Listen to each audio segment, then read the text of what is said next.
Hello guys, welcome. कैसे बचे? बात करें यार कि कॉस्ट अकाउंटिंग पढ़ा रहे थे और लास्ट क्लास में हमने आपका इन्वेंट्री वैल्यूएशन खत्म किया था और स्टूडेंट्स को लग रहा है कि हमारे 2024 के एग्जाम के लिए कौन कौन सा चैप्टर सर बहुत ज्यादा इंपॉर्टेंट है, किस चैप्टर से हमारा आएगा एग्जाम में। तो उस चैप्टर में एक चैप्टर आपका reconciliation of cost and financial statement भी है। इंपॉर्टेंट टॉपिक है, पूछेगा ही पूछेगा। बीकॉम के स्टूडेंट हैं, आईपीसीसी के स्टूडेंट हैं, यार एग्जाम में पूछेगा बच्चे, एकदम पढ़ के जाना है। ठीक है, तो आज की क्लास में मैं आपका इंट्रोडक्शन करूंगा reconciliation of cost and financial accounting से, फाइनेंशियल स्टेटमेंट से। कॉपी पेन निकाल लीजिए, जैसे नोट्स बताएंगे एकदम प्रॉपरली लिखते चलना है, समझ में आएगा। टर्म एकदम इजिली वे में बताऊंगा। ठीक है, चलिए वीडियो की तरफ चलते हैं, ध्यान दीजिएगा बच्चे। बात करें टर्म्स को समझेंगे पहले। सबसे पहले बात करें, इस चैप्टर में आता है reconciliation of cost and financial statement. तो रिकंसाइल करने का मतलब होता है सुधार करना। रिकंसाइल करना है हमें इस चैप्टर में ट्रांजैक्शंस का, और रिकंसाइल करने का मतलब होता है सुधार करना। ठीक है, एकदम बेसिक से बता रहा हूं। सबसे पहले समझिए, हमने स्टार्टिंग में एक चैप्टर पढ़ा था जिसको हमने पढ़ाया था, जिसका नाम था स्टेटमेंट ऑफ कॉस्ट। हमने पहला चैप्टर क्या पढ़ाया था? स्टेटमेंट ऑफ कॉस्ट पढ़ाए थे ना आपको, कॉस्ट शीट। और हमने आपको उस चैप्टर में क्या बताया था कि कोई भी cost accountant statement of cost बनाता है। और हम लोग स्टेटमेंट ऑफ कॉस्ट इसलिए बनाते हैं ताकि जिस प्रोडक्ट का प्रोडक्शन हम कर रहे हैं, जिस प्रोडक्ट का प्रोडक्शन हम कर रहे हैं, उसे हर एक यूनिट, हर एक प्रोसेस से होके जाना पड़ता है। और प्रत्येक प्रोसेस में क्या चार्ज उसमें लग रहा है, उसे जानने के लिए हमें स्टेटमेंट ऑफ कॉस्ट हम तैयार करते हैं। साथ साथ हमने बच्चे आपको यह भी बताया था कि स्टेटमेंट ऑफ कॉस्ट अगर हम प्रॉपरली वे में बनाते हैं तो अपने कॉस्ट को मैनेज कर सकते हैं। यार कहीं खर्चा फिजूल का हो गया तो उसे कम करेंगे, कहीं वेस्टेज हो रहा है तो उसको रोकेंगे। तो स्टेटमेंट ऑफ कॉस्ट हम इस पर्पस के लिए बनाते हैं। और किसी भी प्रोडक्ट के प्रोडक्शन में टोटल कॉस्ट क्या लग रहा है, हम उसे जानने के लिए भी स्टेटमेंट ऑफ कॉस्ट बनाते हैं। ठीक है, तो यह कॉस्ट बुक में बनता है, ध्यान से समझिएगा। स्टेटमेंट ऑफ कॉस्ट जो है वह आपका कॉस्ट बुक में बनता है। किस में बनता है?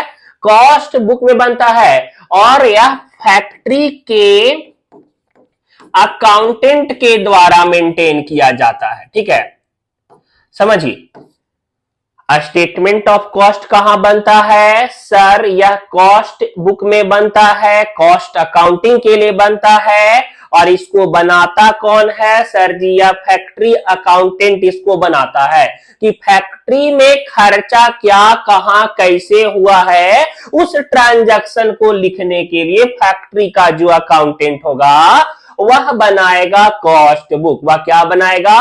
कॉस्ट बुक बनाएगा। यहां तक आप में से किसी को भी डाउट नहीं है? जैसे हम ड्रॉ कर रहे हैं, कॉपी पेन में प्रॉपर ड्रॉ करना है। नोट्स आपको पीडीएफ मिल जाएगा बच्चे, टेलीग्राम पे चले जाइए, माइंड योर ओन सक्सेस सारा नोट्स पीडीएफ पे है। आपके व्हाट्सएप पे भी चैनल बना हुआ है, वहां भी आप हमसे कांटेक्ट कर सकते हैं। पटना में रह रहे हो, बिहार में अगर पटना के पढ़े तो आर्या कॉमर्स कैरियर विजिट कर ले, आपको चीपेस्ट रेट में कोर्सेस अवेलेबल हो जाएगा। मोटिव प्रॉफिट कमाना नहीं बल्कि ज्यादा से ज्यादा लोगों को पढ़ाना है। ठीक है, अब देखिए बच्चे, यहां पे हम बात करें कॉस्ट बुक के बारे में, हम समझ गए। अब हम लोग ना बचपन से बनाते आ रहे हैं, बचपन का मतलब 11th क्लास से बनाते आ रहे हैं। जब हम 11th क्लास में थे, हमारे गुरुजी ने हमको पढ़ाया था क्या? Trading and profit and loss account पढ़े थे ना, trading profit and loss account. तो फाइनेंशियल बुक में देखिए दो बुक होता है हमारे पास में। ठीक है, पहला बुक कौन सा बताएं? कॉस्ट बुक बताएं। और दूसरा बुक कौन सा बताएं? फाइनेंशियल बुक बताएं। फाइनेंशियल बुक में फाइनेंशियल अकाउंट होता है, जिसको हम लोग ने अपने बचपन में पढ़ा था। बचपन कब? कॉमर्स का 11th होता है ना, तो वहां पे हमने पढ़ा था trading and profit and loss account. हमने क्या पढ़ा था बच्चा? Trading and profit and loss account में पढ़े थे ना।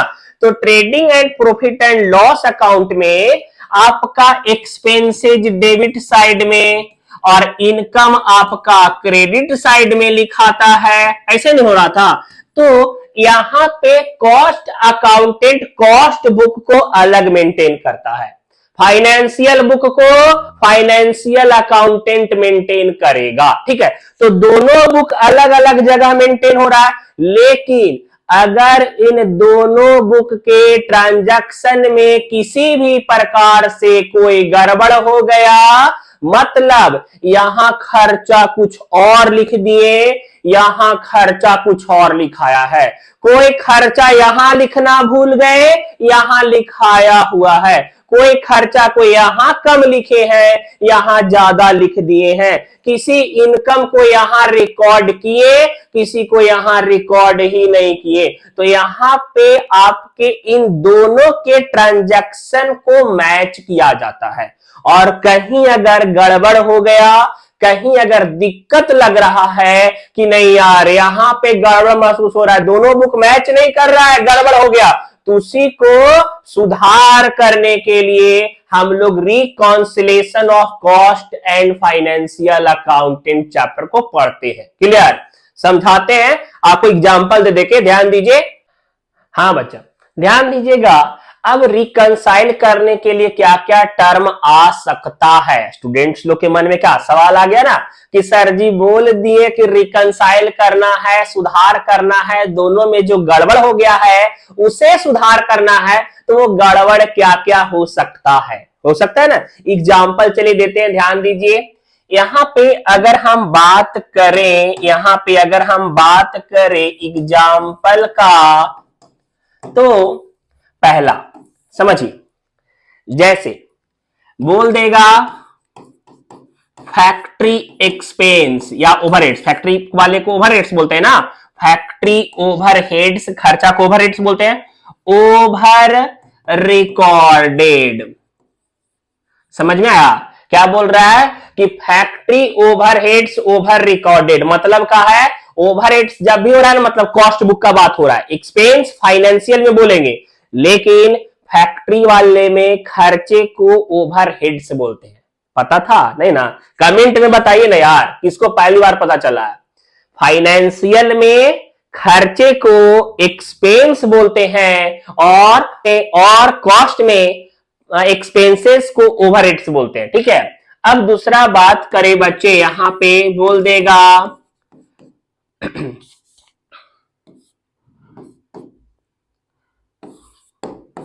Office overheads under recorded. क्या बोल रहा है कि ऑफिस का खर्चा कम लिख दिया कॉस्ट में। यह भी बोल सकता है, ऐसे बोल देगा manager salary excess recorded in financial book. देख रहे हैं, तो ये सारा ऐसे इस टाइप के ट्रांजैक्शन टर्म दिए रहेंगे। क्या क्या रहेगा कि मतलब हम जो कॉस्ट बुक मेंटेन की, अभी हम आपको जस्ट बताएं थोड़ा देर पहले बच्चे कि हम लोग पहले जो कॉस्ट बुक मेंटेन कर रहे हैं, हम लोग क्या बुक मेंटेन कर रहे हैं? कॉस्ट बुक मेंटेन कर रहे हैं, और दूसरा हम लोग का कौन सा था? फाइनेंशियल बुक था, ठीक है। तो हमको हमेशा इन दोनों को बराबर करके रखना है। अगर यह मिसमैच कर गया, मतलब कॉस्ट बुक बराबर फाइनेंशियल बुक अगर नहीं हो रहा है, कॉस्ट बुक बराबर फाइनेंशियल बुक नहीं हो रहा है, तब हमें रिकंसाइल करने का जरूरत पड़ता है, ठीक है। तो हो सकता है कि कुछ एक्सपेंसेस जो है हम यहां पे नॉट रिकॉर्ड किए होंगे, हो सकता है कुछ इनकम जो होगा यहां पे हम नॉट रिकॉर्ड किए होंगे,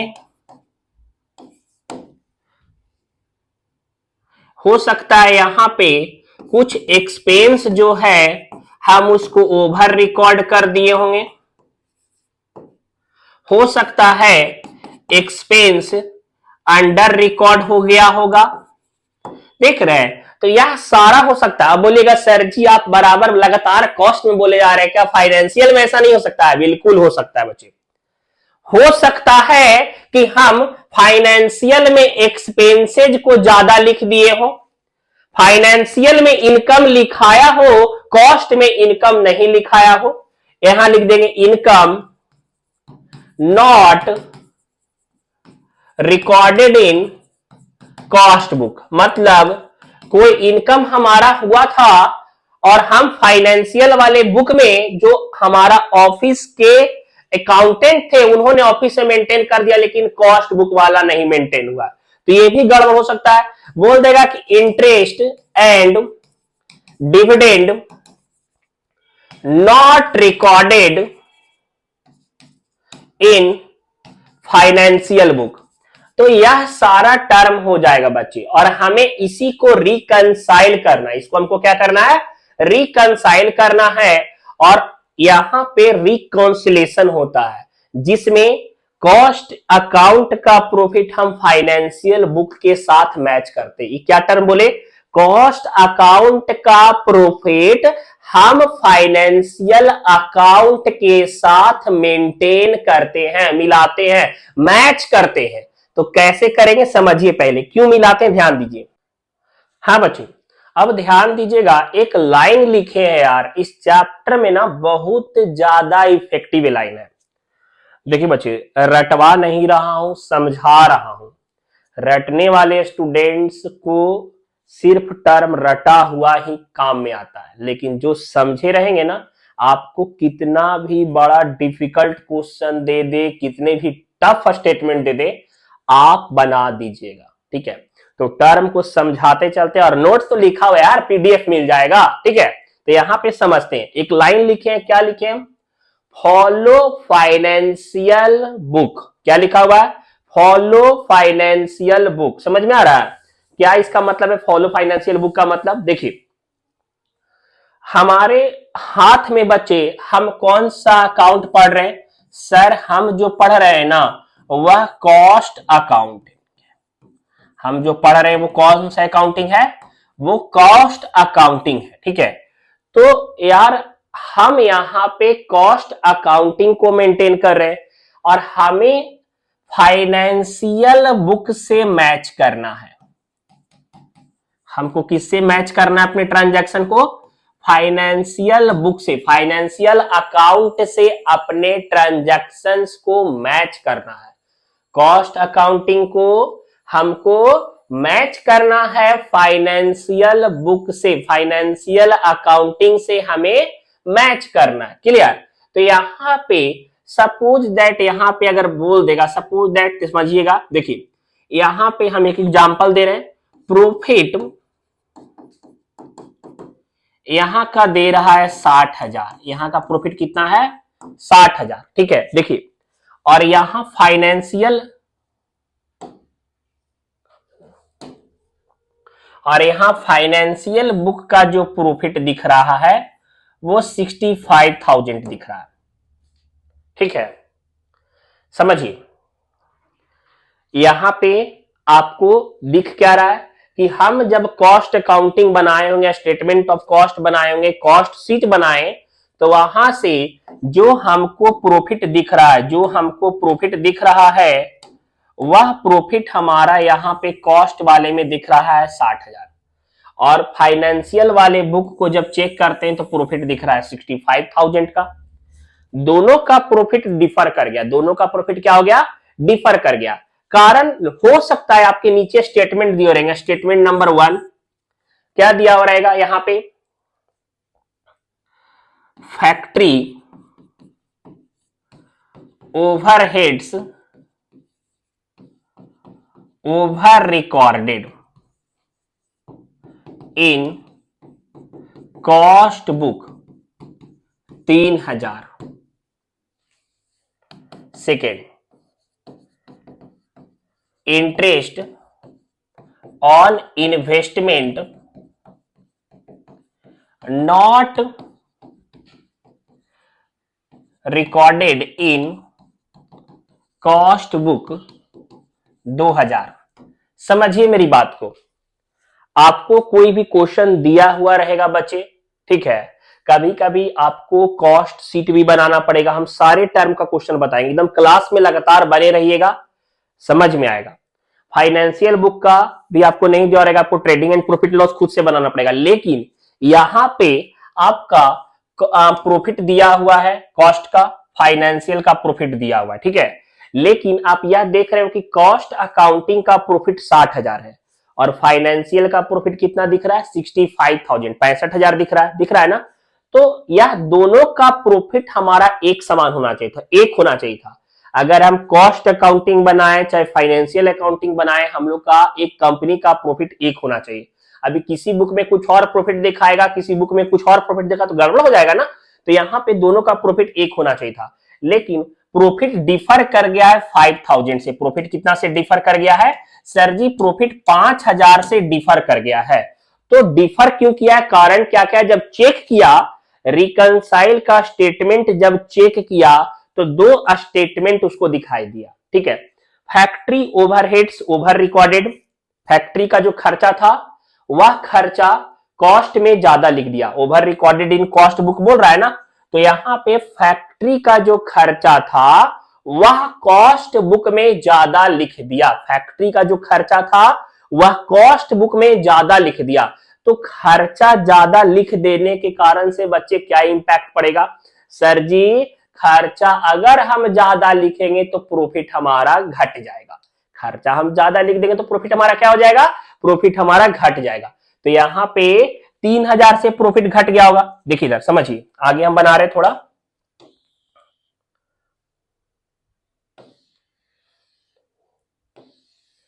देखिए कैसे स्टेटमेंट को रिकंसाइल करेंगे। देखिए सपोज डेट रिकंसाइल करने के लिए हम एक स्टेटमेंट शीट तैयार करते हैं इसी तरीके से, पार्टिकुलर और अमाउंट, ठीक है। अब देखिए हमको यहां पे अपना प्रॉफिट लिखना है, profit as per cost, profit as per cost. हम लोग का प्रॉफिट एज पर कॉस्ट कितना दिख रहा है? 60,000, 60,000 दिख रहा है ना। अब कह रहा है यहां पे factory overheads over recorded in cost book, factory में कोई खर्चा को ज्यादा लिख दिए। समझिएगा, देखिए एकदम बेस्ट एग्जांपल, हम लोग दोनों को बराबर होना चाहिए था, दोनों को क्या होना चाहिए था? बराबर। एक कॉस्ट का प्रॉफिट, एक फाइनेंशियल वाला, ठीक है, दोनों को बराबर होना चाहिए था। लेकिन क्या किया, कॉस्ट बुक में, ये आपका कॉस्ट बुक है, ये आपका फाइनेंशियल बुक है, ठीक है। तो कॉस्ट बुक में दोनों बराबर ही था, लेकिन क्या हुआ, कॉस्ट बुक में 3,000 का खर्चा ज्यादा लिख दिया। कॉस्ट बुक में फैक्ट्री का खर्चा 3,000 क्या किया? ज्यादा लिख दिया। तो जैसे ही खर्चा लिखा हुआ, इसका प्रॉफिट क्या हो गया? घट गया होगा, घट गया ना। देखिए कॉस्ट बुक ऑटोमेटिक क्या हो गया? घट गया, ये ऊपर दिख रहा है। और हमको इसको फॉलो करना है, हमको फॉलो किसको करना है? फाइनेंशियल बुक को हमें फॉलो करना है। तो इसको करने के लिए हमको क्या करना पड़ेगा? प्लस करना पड़ेगा, बढ़ाना पड़ेगा ना। तो यहां पे